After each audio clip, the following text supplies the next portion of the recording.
Venice has been on my bucket list and today I'm finally here. And here's the thing, if you're heading to the Dolomites, Venice is the perfect 24-hour stopover. Not too long, not too short. I've had friends stay 3 days and completely run out of things to do. So trust me, 24 hours is a sweet spot, and I'll show you exactly how to make the most of every minute. Stay till the end of the video to find out how much we spent in Venice. At 10 a.m., we landed at Venice Marco Polo Airport, excited and ready to explore, but now comes challenge number 1. How do we actually get to the city on water? Forget taxis, forget private boats. We went with the public water bus, the Viaparetto, for 18 euros, and honestly, best value choice. Although, be warned, it's a very bumpy ride, and if you sit next to an open window, let's just say Venice might greet you with a splash. At 11:30, we expected crowds, shoulder-to-shoulder madness, but surprisingly, it was calm. Our next challenge, find our hotel. We wandered through narrow alleys, crossed bridge after bridge, dragged our luggage up and down endless stairs, and somehow, every 30 seconds, I stopped to capture the beauty. It looks 100 times better in person, but here's my attempt in capturing what I saw.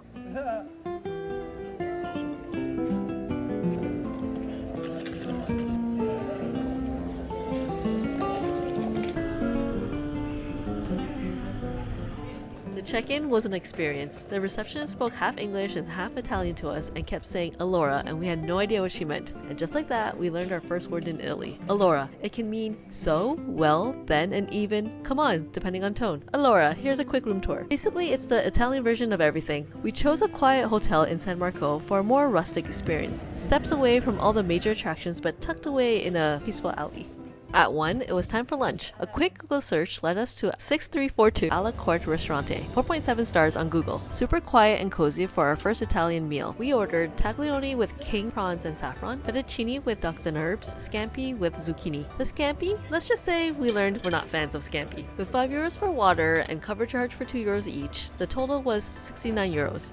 If you only try one gelato in Venice, make it Galleria Gallinetto, 4.9 stars on Google. Pro tip, tin containers are usually the real deal. These are more authentic, don't go for the ones that are piled high and are super colorful. We got pistachio and hazelnut for only 4 euros. It was creamy, rich, and cooling.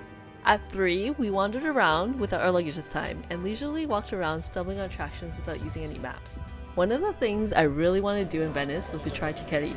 These are small Venetian snacks similar to Spanish tapas. We found itinerary, which is a tiny bar. It's 4.6 stars on Google. It had cheap and delicious eats, no cover charge for basically no service. And we had our first, maybe the best, Aperol Spritz in Italy, and it was only 5 euros. We got all this for 20 euros.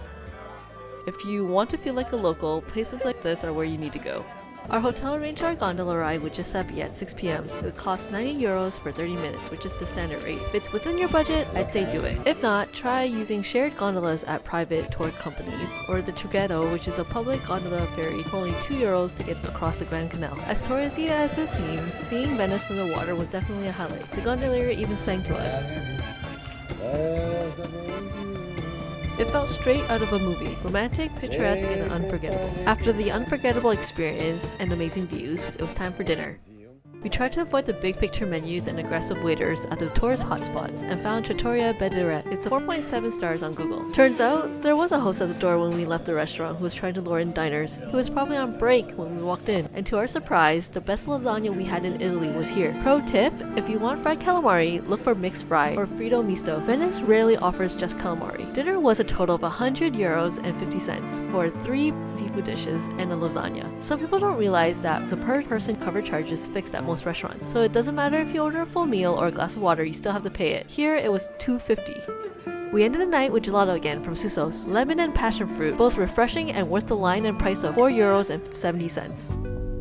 Pro tip, if you want photos without crowds, wake up early. We revisited St. Mark's Square, Bridge of Sighs, and the Rialto Bridge. It felt like we had the entire city to ourselves. For breakfast, we grabbed pastries at Farini, a 4.5 star rated bakery. The 2 pastries and drinks cost $8.90 for us and $6.20 for our friends. We later discovered another Farini with way more toppings on the same croissant. We felt slightly scammed, but hey, at least it was still good, and maybe it was because we were early. We needed more coffee, so we stopped at Café del Doge, a 4.3 star rated bakery. All this was for 5 euros and 60 cents. We still had time, so then we checked out boutique shops and explored along the canal. And of course, one last gelato. Back to Suso's for one last double scoop for 5 euros and 50 cents. Pro tip, one scoop is almost the price of 2, so just get 2, right?